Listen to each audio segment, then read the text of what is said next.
Hello everyone, welcome to my YouTube channel. मेरा नाम है मयूरी भागवानी।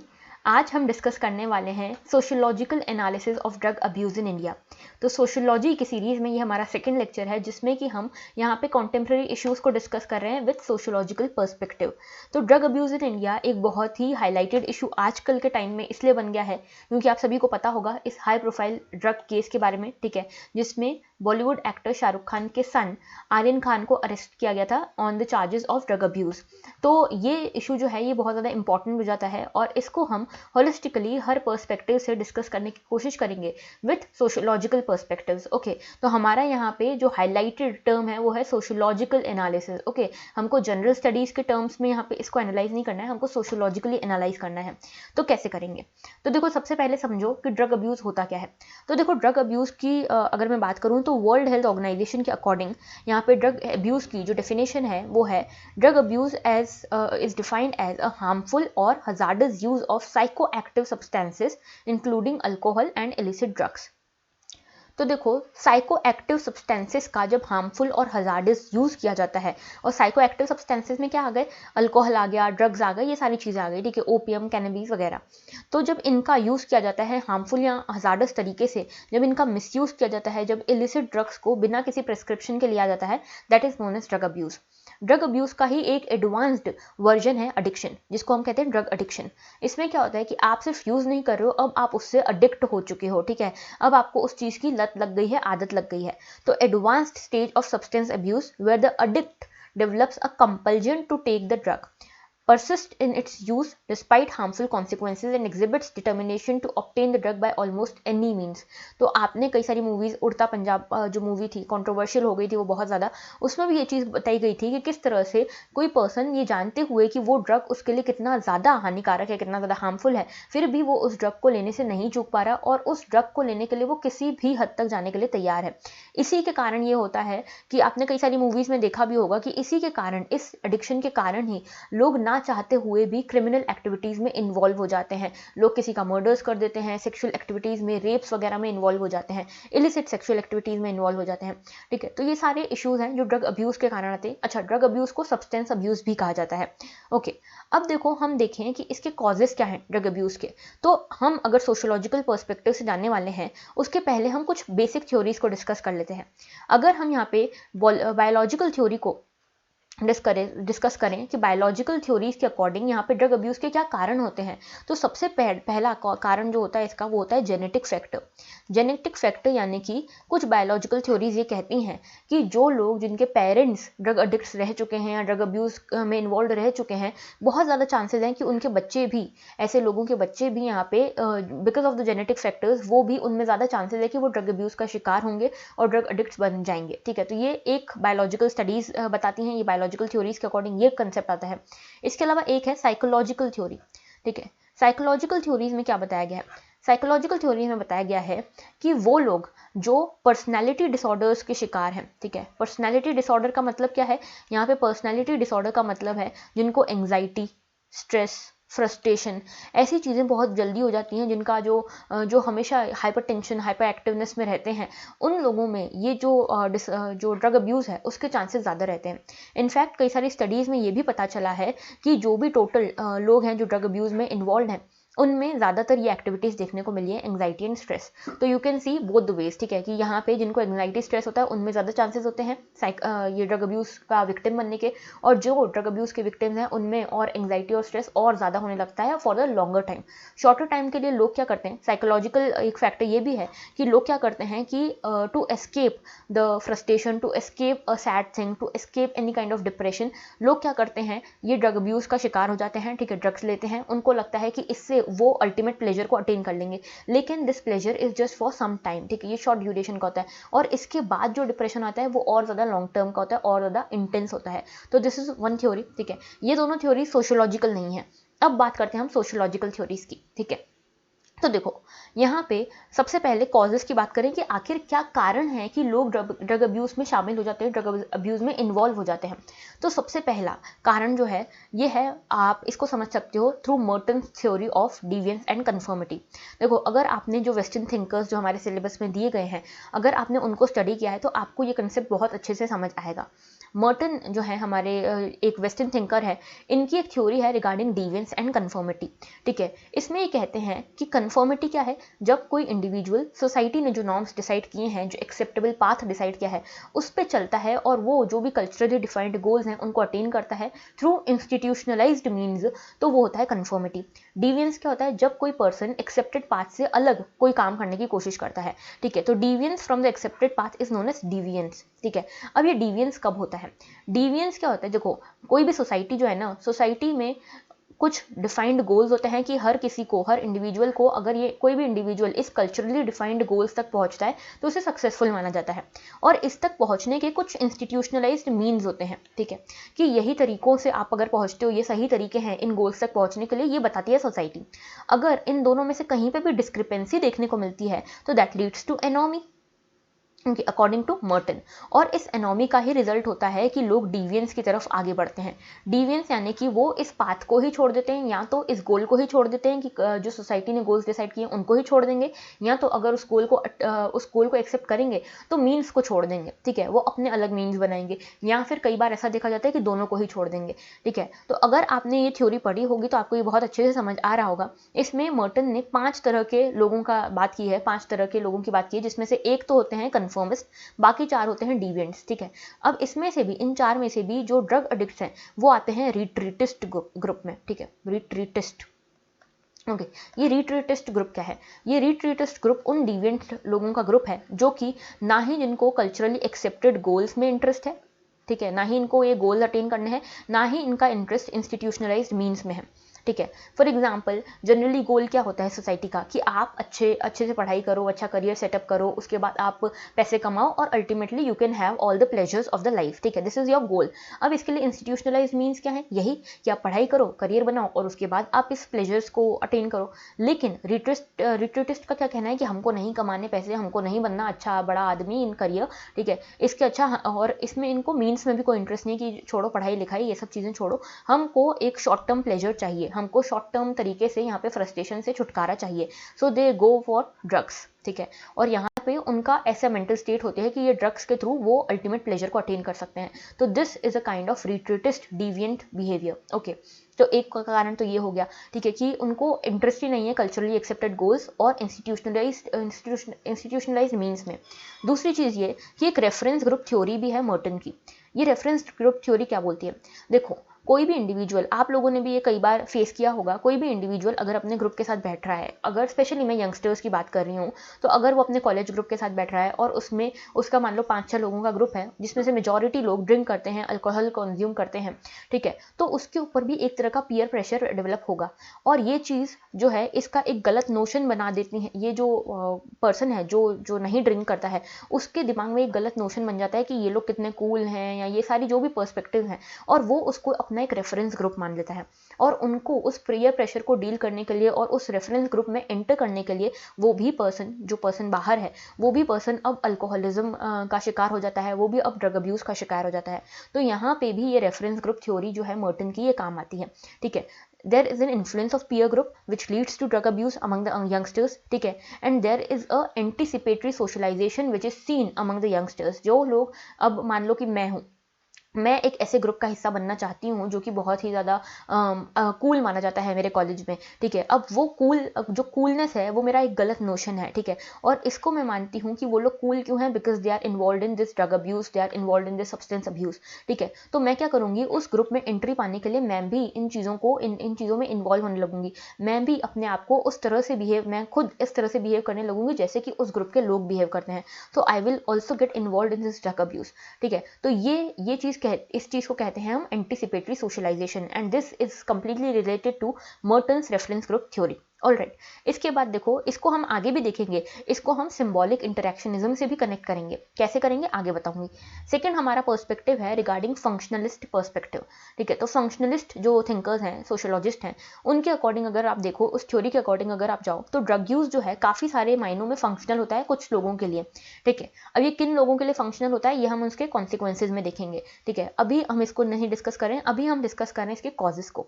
तो देखो, फंक्शनलिस्ट पर्सपेक्टिव ये भी कहता है कि जो सोशल इंस्टीट्यूशन है, देखो आप सबको पता होगा फंक्शनलिस्ट स्कूल जो है वो ये मानता है कि कोई अगर सोसाइटी है, सोसाइटी में अलग अलग सोशल स्ट्रक्चर्स हैं, ठीक है, सोशल इंस्टीट्यूशन हैं, और ये सभी कुछ ना कुछ फंक्शन प्ले करते हैं इस पूरे सोशल सिस्टम की, इस पूरे सोसाइटी की स्टेबिलिटी को मेंटेन करने के लिए। ये कहता है फंक्शनलिस्ट स्कूल, ठीक है। अब इस फंक्शनलिस्ट पर्सपेक्टिव के अकॉर्डिंग ये जो कारण जो है इसका ड्रग अब्यूज़ का, वो ये कारण है कि जो सोशल इंस्टीट्यूशंस को रोल प्ले करना था, फंक्शंस प्ले करने थे सोसाइटी को स्टेबल रखने के लिए, उन्होंने वो फंक्शंस प्ले नहीं करे हैं और उल्टा वो सोशल इंस्टीट्यूशंस डीऑर्गेनाइज हो गए हैं, ठीक है, डीऑर्गेनाइज हो गए हैं। जैसे कि यहाँ पे जो सोशल बॉन्ड्स हैं वो कम होने लगे हैं, फैमिलीज जो हैं वो दूर होने लगे हैं, फैमिली बॉन्ड्स टूटने लगे हैं, फैमिलीज में बहुत ज़्यादा कॉन्फ्लिक्ट होने लगे।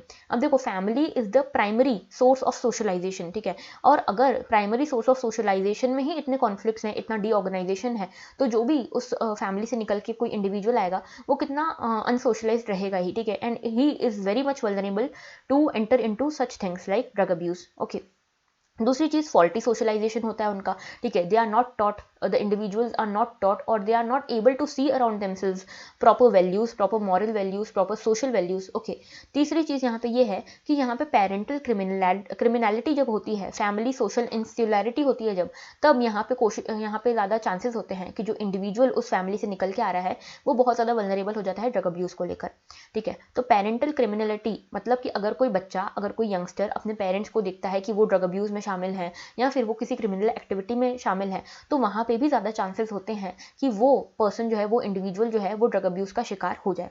बिकॉज ऑफ देखो बहुत सारी चीज़ें होती है, स्ट्रेस होता है यहाँ पे, उसके बाद फ्रस्ट्रेशन होता है, डिप्रेशन होता है, इसके अलावा सोशल लर्निंग्स भी तो होती हैं कि आपने अपने आसपास क्या देखा आप उसी को अडॉप्ट करते हो, तो सोशल लर्निंग्स भी एक रीज़न होती है इसका। इसके अलावा मार्क्सिस्ट पर्सपेक्टिव से हम देखें अगर, तो मार्क्सिस्ट पर्सपेक्टिव ये कहता है कि जितने भी पुअर अर्बन एरियाज़ हैं उसमें मेजरली जो ड्रग अब्यूज़ देखा जाता है वो देखा जाता है इन दोज एरियाज जो पावर्टी स्ट्रिकन है, ठीक है, जिसमें बहुत ज़्यादा इनइक्वालिटी है। उन रीजन्स में, पावर्टी स्ट्रक रीजन में जहाँ पे इनइक्वालिटी ज़्यादा है, उन रीजन्स में यहाँ पे ड्रग अब्यूज़ ज़्यादा देखने को मिलता है, mainly among daily veg workers, street dwellers etcetera.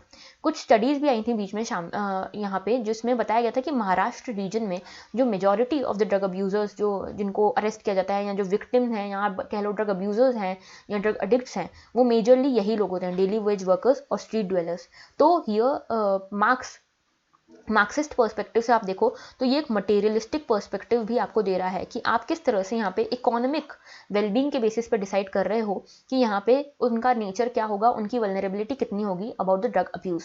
इसके अलावा एक चीज़ और ये भी है, जो मार्क्सिस्ट थ्योरी ये कहती है कि जितने भी कैपिटलिस्ट लोग हैं, जितने भी बड़े कॉरपोरेट हाउसेज हैं, जितनी भी बड़ी MNCs हैं, इन्होंने एक तरह की लॉबी बना के रखी है और ये अपने फ़ायदे के लिए परपेचुएट करते हैं इस ड्रग यूज़ को, इनफैक्ट ये पॉपुलराइज करते हैं, ठीक है। अब ये उन ड्रग्स की बात कर रही हूँ मैं जो लीगल हैं, ठीक है, जैसे कि अल्कोहल, ओके, उसके अलावा जो ये सिगरेट्स एंड ऑल होती हैं, ठीक है, टोबैको होता है, ये सारी जो चीज़ें हैं इनको पॉपुलराइज किया जाता है, ठीक है, इनको एक रॉयल कल्चर के तौर पे प्रेजेंट किया जाता है थ्रू एडवर्टाइजमेंट। तो ये जो चीज़ कर रहे हैं ये बेसिकली क्या हो रहा है, MNCs जो कॉरपोरेट हाउसेज हैं, जो कैपिटलिस्ट हैं, वो यहाँ पे जो प्रोलेटारियट्स हैं, जो डेली वेज वर्कर्स हैं, उनको एक्सप्लॉइट कर रहे हैं for their own personal gain. तो ये भी एक कारण है for this drug abuse. Okay, इसके अलावा देखो एक थ्योरी है सिंबॉलिक इंटरेक्शनिज्म की। हमने यहाँ पे थोड़ी देर पहले बात की थी रेफरेंस ग्रुप की, ठीक है, मर्टन के रेफरेंस ग्रुप थ्योरी की, जिसमें हमने देखा कि पीयर प्रेशर के कारण लोग जो होते हैं वो ड्रग अब्यूज़ का शिकार हो जाते हैं। लेकिन वैसा ही एक चीज़ कहती है सिंबॉलिक इंटरेक्शनिज्म थ्योरी, जो मीड की है। मीड के अकॉर्डिंग यहाँ पे सिंबॉलिक इंटरेक्शन थ्योरी के अकॉर्डिंग यहाँ पे क्या होता है कि drug abuse is the result of individuals interaction with people who are already engaged in drugs. तो अगर आप उन लोगों के साथ आपका उठना बैठना है, उन लोगों के साथ आपकी कंपनी शेयर होती है जहाँ पे जो लोग ऑलरेडी ड्रग अब्यूज़ का शिकार हैं, जो लोग ऑलरेडी ड्रग अब्यूज़ में इन्वॉल्व हैं, अगर आप उनके साथ उठते बैठते हो तो there is an impact of social learning, ठीक है, and you will also tend to become a victim of or a become or will you will also be involved in drug abuse, ठीक है, अगर आप इसी तरह के ग्रुप्स के साथ बैठते हो उठते हो, because there is an impact of social learning. Okay, तो यहाँ पे youngsters get learned and influenced by their company of peer groups. तो यहाँ पे पीयर ग्रुप्स का बहुत बड़ा इम्पैक्ट होता है, ये चीज़ कहती है सिंबॉलिक इंटरेक्शनिज्म की थ्योरी भी। आपने यहाँ पे पढ़ा होगा प्ले स्टेज, गेम स्टेज वगैरह के बारे में, आई एंड मी के कंसेप्ट के बारे में। तो यहाँ पे यही चीज़ है कि किस तरह से आपकी सराउंडिंग आपको इन्फ्लुएंस करती है, ठीक है, और किस तरह से आपका जो नेचर है वो डिपेंड करता है उस चीज़ पे, किस तरह से आपकी सोशल एक्टिविटीज़ अपने सराउंडिंग पे डिपेंड करती हैं। इसके अलावा एक और सोशोलॉजिस्ट हैं जिनका नाम है अल्बर्ट कोहन। ये बोलते हैं कि जो डिवियंस है, इस तरह की डिवियंस जिसमें आप अल्कोहलिज्म की तरफ बढ़ रहे हो, ड्रग अब्यूज़ की तरफ बढ़ रहे हो, जो है ये ड्रग डिवियंस जो है that occurs due to specific sub cultures. ठीक है, तो यहाँ पे कुछ सब कल्चर्स के कारण भी डेवलप होती हैं। जैसे कि कुछ ट्राइब्स में ये सब कल्चर होता है ऑफ अल्कोहलिज्म। ठीक है, जैसे कि आप देखोगे भील्स में, सहारियाज में एक कल्चर होता है ऑफ दिस अल्कोहलिज्म। तो यहाँ पे ये ट्राइबल कल्चर भी इसको प्रमोट करता है among the tribe, among their own communities. Okay, इसके अलावा शिकागो स्कूल ऑफ सोशियोलॉजी जो है वो बताता है कि जो वेरिएशन आता है ना, जो डिस्ट्रीब्यूशन होता है इस तरह के ड्रग अब्यूज़ के जो विक्टिम्स हैं उनका, that varies from place to place based upon economic prosperity. तो देखो, इकोनॉमिक प्रॉस्पेरिटी पे भी ये चीज़ डिपेंड करती है। यहाँ पे जो हम आर्यन खान का केस देख रहे हैं, यहाँ पे the person comes from a very good profile, very high profile background. ठीक है, अच्छा खासा इकोनॉमिक प्रॉस्पेरस फैमिली से बिलोंग करते हैं। तो यहाँ पे अलग तरह का यहाँ पे आपको देखने को मिलेगा ड्रग अब्यूज़। और दूसरा जो हमने बात की डेली वेज वर्कर्स की, जिसमें हमने मार्क्सिस्ट पर्सपेक्टिव डिस्कस किया था, वहां पे भी आपको अलग तरह का ड्रग अब्यूज देखने को मिलेगा। तो depending upon the economic prosperity these variation are seen. Okay, इसके अलावा यहाँ पे रिलीजन के साथ भी कनेक्शन है। देखो, कई सारे लोग जो है रिलीजन के नाम पे भी ड्रग अब्यूज का शिकार हो जाते हैं या ड्रग अब्यूज में इन्वॉल्व हो जाते हैं। शिकार यूज करना सही टर्म मुझे नहीं लगता कि होगी, क्योंकि they take this decision on their own. ठीक है, उनको कोई जबरदस्ती नहीं कराता। तो देखो, रिलीजन के बेसिस पे क्या होता है, जैसे कि हिंदुइज्म में माना जाता है कि Lord Shiva used to consume alcohol, used to consume such kind of things which were intoxicating। ठीक है, तो यहाँ पे महाशिवरात्रि पे आप लोगों ने देखा होगा सभी लोग, ठीक है, सभी लोग हाई रहते हैं। तो यहाँ पे ये जो चीज़ें हैं, ये रिलीजन के नाम पे भी लोग इसको बढ़ावा देते हैं। Okay, next is Harvard Becker's labelling theory. तो देखो, हार्वर्ड बेकर की ये थ्योरी ये बोलती है, लेबलिंग थ्योरी ये बोलती है कि अगर आपने किसी पर्सन को एक बार लेबल कर दिया कि ये पर्सन तो बहुत बुरा है, अगर वो पर्सन बुरा नहीं भी होगा ना, तो उसका नेचर इस तरह से टेंड होगा कि वो बुरा बन जाएगा। तो यही चीज़ यहाँ पे भी काम आती है कि अगर आप एक बार किसी के ऊपर ड्रग एडिक्ट का टैग लग गया, तो वो ड्रग एडिक्ट का टैग हटाना बहुत मुश्किल हो जाता है, और ये डिप्रेशन फिर से उस पर्सन को ड्रग एडिक्शन में ले जाता है। तो अगर once labelled a drug addict, it is very difficult to discontinue. तो ये भी एक कारण है कि लोग क्यों रेस्क्यू नहीं हो पाते, क्यों लोगों का रिहेबिलिटेशन नहीं हो पाता। This is one of the reason. Okay, Harvard Becker's की लेबलिंग थ्योरी।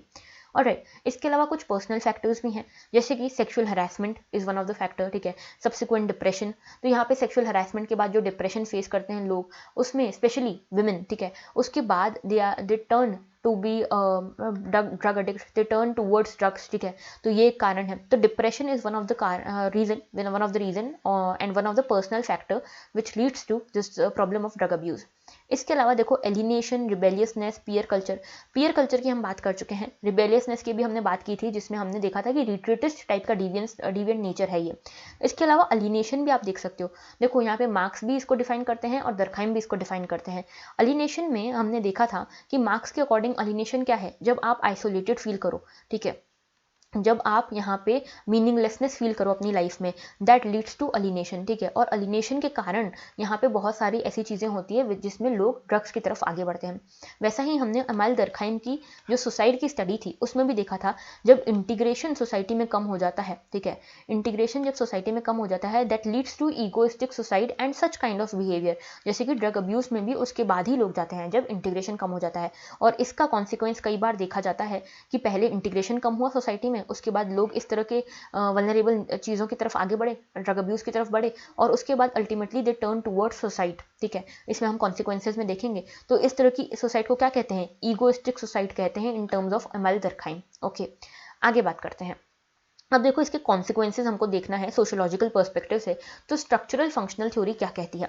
स्ट्रक्चरल फंक्शनलिज्म जो है वो कोशिश करती है इसमें फंक्शंस ढूंढने की। ठीक है, हालांकि इसमें जैसे मर्टन है, ये यहाँ पे डिसफंक्शंस को भी डिफाइन करते हैं, लेकिन स्ट्रक्चरल फंक्शनलिज्म थ्योरी में हम देखते हैं कि क्या फंक्शंस इन्होंने बताए हैं। तो देखो, ड्रग अब्यूज़ जो है लोगों को हेल्प तो करता है कुछ समय के लिए ही, लेकिन प्लेजर को पाने के लिए हेल्प तो करता है, स्ट्रेस एंग्जाइटी को भुलाने के लिए हालांकि कुछ समय के लिए ही हेल्प तो करता है। तो it has a positive psychological effect. It also adds on into economy. कैसे? जो सेलर हैं, हालांकि वो इलिसिट ड्रग्स को बेच रहे हैं, लेकिन उनके पास इनकम तो जनरेट हो रही है, तो यहाँ पे एक तरह से एम्प्लॉयमेंट जनरेट हो रही है। तो ये फंक्शनलिस्ट परस्पेक्टिव से हमने कॉन्सिक्वेंसेज देखे, जिसको आप देखो कितने हैं, 2 हैं, जो कि बहुत ज़्यादा जस्टिफाइड भी नहीं है, लेकिन इसके डिसफंक्शंस बहुत ज़्यादा हैं। ठीक है, ये तो मैंने कुछ ही लिस्ट डाउन किए हैं। अगर आप इसको जीएस के पर्सपेक्टिव से देखोगे ना, तो आपको और ज़्यादा यहाँ पे डिसफंक्शंस देखने को मिलेंगे। हम सोशियोलॉजिकल पर्सपेक्टिव से देख रहे हैं। तो सबसे पहला तो जो इसका रिजल्ट होता है, इसके कॉन्सिक्वेंस होते हैं, वो है हेल्थ हजार्ड। ठीक है, आप फिजिकल टर्म्स में देख लो, मेंटल टर्म्स में देख लो, इमोशनल टर्म्स में देख लो, हर तरह से आपकी वेलबींग अफेक्ट होती है और एक एडिक्शन का शिकार बन जाते हो। ठीक है, आप चाहते हो कि आप ये ड्रग्स नहीं लो, लेकिन फिर भी आप नहीं रह पाते उसके बिना। इसके बाद सोशल इंस्टीट्यूशंस के ऊपर सीधा असर पड़ता है, फैमिलीज डिस्ट्रॉय हो जाती हैं। ठीक है, मैरिज जो होती है, मैरिज सफ़र करती है लोगों के बीच में। इसके अलावा क्राइम एंड वायलेंस भी इंक्रीज होता है। ठीक है, क्योंकि देखो फैमिली में इंस्टेबिलिटी क्रिएट हुई, तो देखो जब फैमिली में इंस्टेबिलिटी आ जाती है तो यहाँ पे फ्रस्ट्रेशन क्रिएट होता है, स्ट्रेस क्रिएट होता है। जब मैरिजेस टूटती हैं तब ये स्ट्रेस क्रिएट होता है, and that leads to further involvement into drug abuse. Okay, इसके अलावा क्राइम एंड वायलेंस इंक्रीज होता है। ठीक है, रेप्स के केसेस इंक्रीज होते हैं। इसके बाद इकोनॉमी पे भी काफ़ी इंपैक्ट पड़ता है। कैसे? प्रोडक्टिविटी कम हो जाती है, क्योंकि इतने सारे जो डेली वेज वर्कर्स हैं वो तो इसमें ड्रग अब्यूज में इन्वॉल्व हो गए। इनकी प्रोडक्टिविटी डिक्रीज हो जाती है, इफिशियंसी डिक्रीज हो जाती है, एम्प्लॉयमेंट डिक्रीज हो जाती है। ठीक है, इसके कारण देखो अल्टीमेटली हेल्थ एक्सपेंडिचर में भी गवर्नमेंट को बहुत ज़्यादा खर्चा करना पड़ता है। इसके अलावा एक मैंने बात बताई थी आपको अभी सुसाइड से रिलेटेड, ठीक है, जिसमें एमाइल दरखाइन की हमने स्टडी देखी थी। तो इसमें एनसीआरबी का डाटा अगर आप देखो तो इसमें लगभग 2019 की मैं बात करूँ तो लगभग 78-60 केसेस जो थे, they were the cases of suicide victims due to drug abuse. ठीक है, तो ये बहुत बड़ा नंबर होता है। 7,000 से ज़्यादा केसेस आपके पास अगर आ रहे हैं जो ड्रग अब्यूज के कारण सुसाइड की तरफ लीड कर रहे हैं, then that it becomes a very important thing to discuss, to address. Okay, इसके अलावा देखो सोशल एक्सक्लूजन फेस करना पड़ता है on a personal level. Stigma associate हो जाता है उन लोगों के साथ जो ड्रग अब्यूज का शिकार होते हैं या ड्रग अब्यूज में इन्वॉल्व होते हैं। ठीक है, social isolation and exclusion also leads to it. Okay, अच्छा एक चीज़ मैं आपको बता दूं कि इंडिया में इसकी बात चल रही है कि क्या इसको हमको डीक्रिमिनलाइज करना चाहिए। तो सबसे पहले आपको कुछ फैक्ट्स एंड फिगर्स के बारे में बता दूं। Ministry of social justice and empowerment की हम बात करें तो इनकी एक स्टडी है। ठीक है, इन्होंने अपना डाटा दिया जिसमें ये बताते हैं कि लगभग 70 मिलियन लोग जो हैं इंडिया में वो शिकार हैं ड्रग अब्यूज़ का। ठीक है, they are the victims of drug abuse and they are in fact drug addicts, not just drug abuse के विक्टिम्स हैं, ये ड्रग एडिक्ट्स हैं। तो यहाँ पे अभी देखो जब आर्यन खान का भी केस है, इसके अलावा भी बहुत सारे केसेस आए हैं यहाँ पे। ठीक है, जिसमें कुछ लोग बोल रहे हैं कि बॉलीवुड को टारगेट किया जा रहा है। तो यहाँ पे मिनिस्ट्री ने ये रिकमेंड किया है और एक्सपर्ट्स का भी ये कहना था कि एक तो देखो ड्रग्स अगर कोई ले रहा है तो उसकी मेंटल स्टेटस ठीक नहीं है। ठीक है, मेंटल स्टेट उसकी अभी ठीक ऑलरेडी नहीं है, he is already going through depression, already going through frustration, stress. तो उसको हमें यहाँ पे एक एज अ विक्टिम ट्रीट करना चाहिए इंस्टीड ऑफ अ क्रिमिनल। तो ये कुछ एक्सपर्ट्स ने कहा है। तो मिनिस्ट्री जो है हमारी सोशल जस्टिस एंड एम्पावरमेंट वाली, उन्होंने भी रिकमेंडेशन दी है। तो कि पहली चीज़ तो ये कि अगर कोई छोटी मात्रा में ड्रग अब्यूज में इन्वॉल्व होता है, छोटी मात्रा में ड्रग्स को कंज्यूम करता है, तो उसे एज अ विक्टिम ट्रीट किया जाए, ना कि उसे एज अ कल्प्रिट ट्रीट किया जाए। और दूसरा कि अगर उसके पास छोटी मात्रा में ड्रग्स मिलते हैं तो उसे यहाँ पे क्रिमिनलाइज नहीं किया जाए। ठीक है, डीक्रिमिनलाइजेशन होना चाहिए उस चीज़ का, उस ऑफेंस का। तो अब इसके क्या पॉजिटिव्स हो सकते हैं, क्या नेगेटिव्स हो सकते हैं, क्या इसके फेवर में है आर्ग्यूमेंट्स और क्या इसके अगेंस्ट में है।